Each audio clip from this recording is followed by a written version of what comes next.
也阁有青少年趁休热，烧酒出去佚佗，这食的、啉的嘛拢爱真小心。高检署的统计，今年1月到3月，都有42个少年家因为食到新型的毒品来死亡。立委洪明凯就发现讲，俗称乖乖水的这种毒品，因为无色无味。 真简单，就会当掺入伫个饮料内底。不知情的少年人若摕来啉，就去了咯。另外，像这个超级的摇头丸，是喵喵合并着笑气来使用，这个致死率将近100%吧。法务部讲，这毒品审议委员会会赶速度来审议，赶紧通过新型毒品的列管。 使用搜寻引擎、搜寻网站，前面4排出来的，竟然是特定购物网站所下的广告。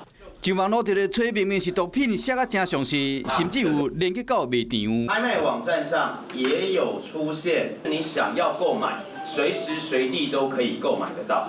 乖乖水无色无味，若淋伫食物还是饮料内面，安尼就害暗。药物还有这个酒类有关系的这样的性侵害案件，高达了29%。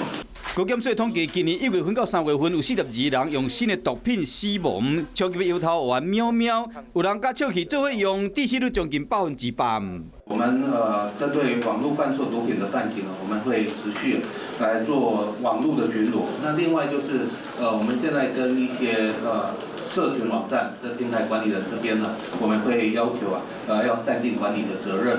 那接下来我们法务部在下半年的时候，我们也会比较密集的召开毒品审议委员会哦。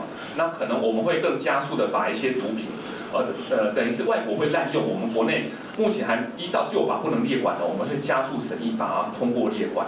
法务部呼吁讲，伫网络顶卖人，拢讲这个产品合法，就敢若像大麻，伫国外是合法的，但过入来到台湾就是违反，卖人千万唔通因为一时好奇食到毒品来犯法。